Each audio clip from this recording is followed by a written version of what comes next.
Hello guys and welcome to Amaz reviews the new cards that it's just appeared on stream just now in the Kobolds and Catacombs review stream.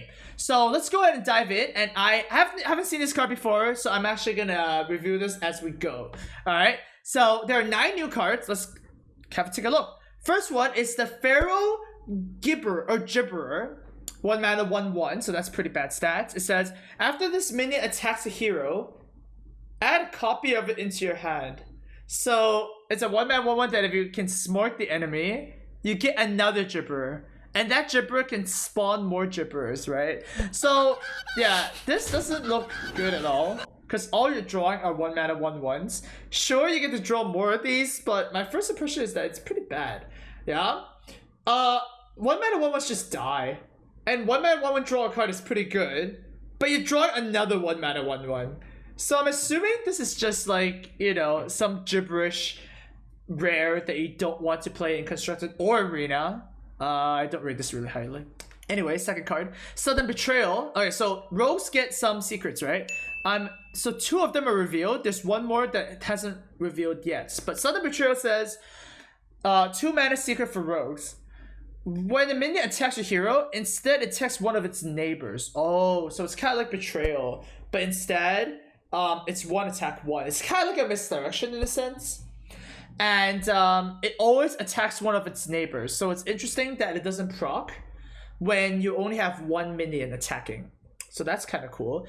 Obviously, it punishes a little bit more of a bigger board.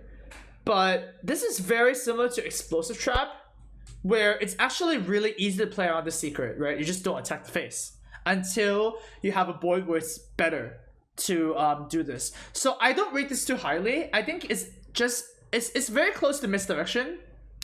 Instead, it's not random. It's one of its neighbors, right? So Misdirection is not really a good card, so I don't think this is a good card either. So I don't rate this highly in both formats as well. So I would rate this really bad. Like, it's just trash, I think. Next, another rogue secret is revealed. It's called Cheat Death. When a friendly minion dies, return it to your hand. It costs 2 less. Wow, okay, so this is a much better Getaway Kodo, because Getaway Kodo is the paladin version of this that does not make it cost less. 2 mana, draw a card, and then it costs 2 less. This is actually even better than Shadow Step, because Shadow Step, you actually spend the card, right? And you also remove the minion from combat. This one is when it dies. So this one, you don't go down on the card. It's 2 mana, draw a card that costs 2 less. It also reminds me of Unstable Portal. Unstable Portal, 2 mana, get a minion, costs 3 less. This one costs 2 less. Wow, this could be very broken, because if you cast this and you have only 1 minion on the field and it's really important that your opponent kills it, then you can just replay for cheaper. Well, you play for free basically because you spend 2 mana. Like, for example, if you have an Auctioneer on the battlefield and then you prep Cheat Death, they have to kill your Auctioneer. And then the Auctioneer becomes 4 mana and you can play it again. This seems reasonable in a deck that can abuse it. And yeah, it just can't be bad. It's 2 mana, draw a card that costs 2 less. I just don't think this can be bad. I think this is a pretty good secret. I like it. Yeah, I think this is pretty good. Next we have Dustbreaker. It is a priest card. It's a 4 mana 3/3 dragon. If you're holding a dragon, deal 3 damage to all other minions. Wow, that's really good. Wait, that's really good. So 4 mana 3/3, cast a Hellfire that doesn't damage the face, and you get a 3/3? Wow, that's actually really good, right?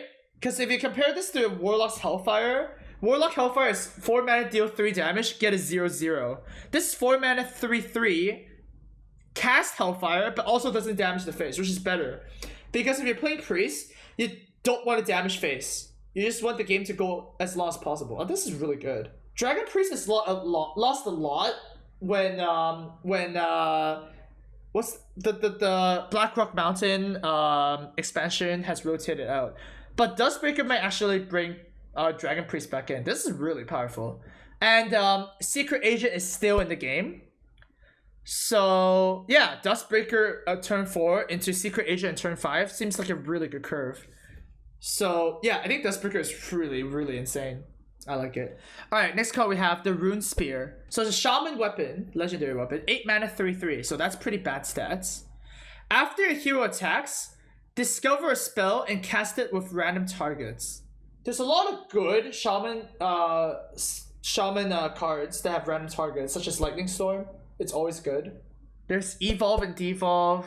Volcano is not... Alright, so it's important to note that this one, if you cast a spell with Overload, you are gonna get overloaded. But then this is 3 spells in 1, and it still deals 3 damage. I'm assuming this is insane in Arena. Like, you'll always pick this in Arena because it's just ridiculous. There's so much value in 1 card. Constructed Fireball? I mean, don't think this is constructed viable. It's really expensive for 8 mana. And it's not reliable as well. I think this is a little bit too random and constructed. I don't think people are going to play this. But I think it's really, really good in Arena. Because Arena, you just want to do stupid stuff. You want value cards. And this is like insane value. In constructed, probably people are just gonna, you know, it's better if you play Shaman to just kill the face. So, not really a big... I don't think this could be that good. Ooh, next one we have Druid. Branching Path. Choose twice. Oh god, here we go. Choose twice. For 4 mana, you get 2 options here. Draw a card. Give your minions +1 attack permanently, that is, and gain 6 armor. That doesn't seem that good. Oh, you can choose the same thing twice? Oh, you can choose the same thing twice. Wow, that's actually much better then. Because 4 mana draw, oh, 4 mana draw is like Arcane Intellect. But it's better than Arcane Intellect because you have more flexibility. You can gain 12 armor, and you can also give all your minions +2 attack. I think giving your minions plus attack seems to be the worst one because Savage Roar is a card.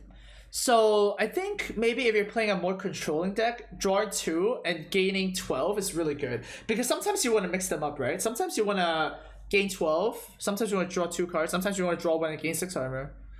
That seems pretty good in my first assessment. I think this is ridiculous in Arena. This is auto pick in Arena. In Constructed, you're probably gonna find a deck to do this, to pick this on. Like, Big Druid might want this, right? Yeah, Big Druid might want this. Druids don't really have a good card draw spell outside of Nourish and Wrath. And having another option now that you can always change to armor in case you go against aggro matchups is really, really good. So I think this card is really good. Next we have Level Up for Paladins. 5 mana. Give your Silverhand recruits +2/+2 and taunt. So it's kind of like Quartermaster, but instead of getting a 2/5, you get a 0/0, but then you give them taunt. I mean, right now there's not a lot of cards that give you Silverhand recruits, right? There's the 1 mana you get 2 Silverhand recruits, and then there's the 5 mana one that you get 5 Silverhand recruits. So those are the ones that are better. Obviously, there's no Muster for Battle. If there's Muster for Battle, then obviously it's insane. But we have the Lost in the Forest and Battle for Darkness or something, right? Taunt is really good keyword. So I think if this is played and constructed, then people are gonna match this up with Lost in the Darkness, or Lost in the Jungle rather than the 5 mana card. Like the 1 mana 2/1/1s is actually a very good deal, right? Like that is serviceably fine. So you know, maybe you play one of these with the 1 mana spells. That doesn't even seem that good, right? 6 mana, make 2 3/3 taunts. Yeah, that's not good. Yeah, I don't think it's constructed viable. In Arena, it's fine. Arena, these effects are always fine because they're always relevant. You're gonna have time to hero power. So I don't think this is gonna be good. Oh yeah, there's also Fine Cleaver, huh? Wow, there's also Fine Cleaver. Okay, Fine Cleaver actually makes this card really good. Because Vine Cleaver effectively is 0 mana, make 2 Silverhand recruits. Because you equip the weapon beforehand and then cast this on the next turn. Alright, this is now improved to insane in Arena, I think, because Vine Cleaver exists. And in Constructed, I think this is... I still don't think this is as good in Constructed as could be in Arena. Yeah, I'm gonna go with mediocre in Constructed, but insane in Arena, I think now. Yeah, because of Vine Cleaver. Alright, number 8 we have Lesser Mythos Spellstone. So it's a 7 mana spellstone that starts off with Summon 1/5/5. Whenever you equip a weapon while this is in your hand, you upgrade it. Okay, and then each upgrade you spawn 1 more 5/5. So at the max rank, you spawn 7. It's a 7 mana summon 3 5/5s. So that's a lot of value card. Like it could actually summon 3 5/5s for 7 mana, which is pretty good.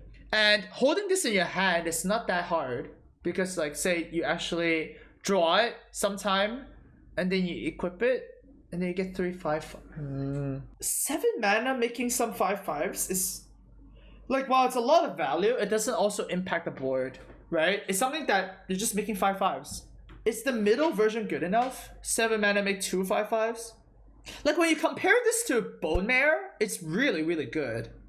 Like, you get 3 5/5s. But the fact that is, you're getting 3 5. Like, Bone Mare gives your minion taunt and charge, right? Effectively, because you buff something on the board and you can attack immediately. So Bone Mare is like, might just be better, and it always works. Whereas this one, you have to equip weapons and it's really awkward. I'm gonna go with not that good. And in Arena, well, in Arena, you're not gonna pick Warrior, so this is redundant, right? I don't think this is that good. Maybe if they release another very good weapon, because right now the good weapons are Blood Razor, which is the 4 mana 2/2 cleave twice, whirlwind twice basically. They nerf Fire War Axe. So what the hell are you gonna use this with? Nizal's First Mate? I guess you can use Nizal's First Mate with this, but then Nizal's First Mate is an aggro card. Yeah, I'm not sure. This card does not have a home yet. Maybe there's a new warrior weapon that helps this out. Maybe. And finally, we have the last Hunter legendary card. It's Katharina Winter Wisp. Okay, I haven't heard of this character before. 8 mana 6/6. Battlecry and Death Rattle, you recruit a beast. So recruit is you pull something out of your deck and put it on the battlefield. So it's an 8 mana 6/6, pull something, and when she dies, you pull something again. And it could be any beast. So if you stack a deck where Katharina always works, then this could be very good. So say you build a deck where the only beasts in your deck are King Crush and Swamp King Dread or something, right? So then it's an 8 mana 6/6, summon an 8/8 charge, and then when she dies, summon a 9/9. So it's a deck building challenge, right? Where you don't want a lot of beasts. So if you play Katharina, you probably want to only play 2 or even 3 of the best beasts, and then nothing else. I'm imagining 2 high mains, King Crush, and Swamp King Dread as your only beast in the deck. So then when you play this, you get a 6/6 in the high main, and then when she dies, you get another high main or King Crush or something like that. So yeah, this could get pretty ridiculous. I mean, this is actually really ridiculous in Arena. You auto pick this in the Arena, right? You're always gonna draft a beast. In Constructed, Control Hunter. That's pretty funny. Maybe Control Hunter makes a comeback. I mean, not a comeback, an introduction, because it was never viable. Gotta see more Hunter cards, because this strat is really strong. Like, if you can actually cheat out your deck, then this is really good. Sparky? Oh yeah, you can actually, no, it's Chompy. You can actually put in the 8 mana 7/7 charge dinosaur as well. But then how many high cards are you running? That's a lot of expensive cards. Because right now, Control Hunter, what's holding Control Hunter back is early game plays. There's not a lot of early game. The 2 cards that are released right now are Crushing Walls, which is also insanely expensive. It's 7 mana.